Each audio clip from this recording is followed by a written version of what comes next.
Yeah, I thought I'd do another one of these because I'm really struggling to do modelling at the moment, what with the garden project and a few other bits and pieces going on. So I'm going to cast my memory back to when I just passed out as a driver and just before. I'd been at Crewe a couple of months and I didn't know very many people. Before I went into the driver's school, I was sent out just riding around really, which is great. And one day I went to Holyhead with an older chap called Harry Theaker. Now I only ever knew him in his later years, so he would have been late 50s, early 60s when I first met him, and he retired before I left. Now in today's sort of climate environment, he would be known as a funny old duffer, but in reality he was a really nice chap, a very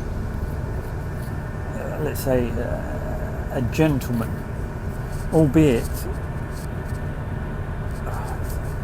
he wasn't thick by any means. I think he was just easily led. Being easily led meant he ended up in quite a lot of trouble at work. Not major trouble, but just minor misdemeanors.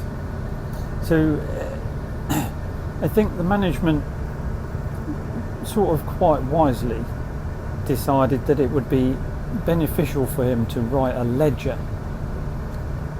every day so that they could see what he was doing and where he was going wrong. Some of my colleagues and friends at the time had told me about Harry and all the trouble that he was in, and that the management had made him write a ledger. And they also told me that he used to have you know when you go to the newsagents or stationers and you can get like little stickers with stars and circles and all sorts of funny shapes on them. Now Harry, being Harry, if you went with him, he would mark your performance, and based on what colour star you got was how well you did. So if you got a bronze star or a blue circle, for instance, you'd done sort of mediocre. And the aim between some of us that went with him was to get the highest award. Now, dear old Harry, the first time I met him, I was sent with him to go on the HST from Crewe to Holyhead. And I didn't know who he was, I'd never met him before, and I just thought he was a really nice man. He did, however, tell me off on that first meeting because I'd put my feet on the desk on the second man side of the HST, and he told me in no uncertain words to take my feet off the desk. That was just prior to me going through driver's school. The next time I met Harry Theaker, I was route learning Manchester, and I was told to come on nights and go to Trafford Park because that's where most of my work was going to be.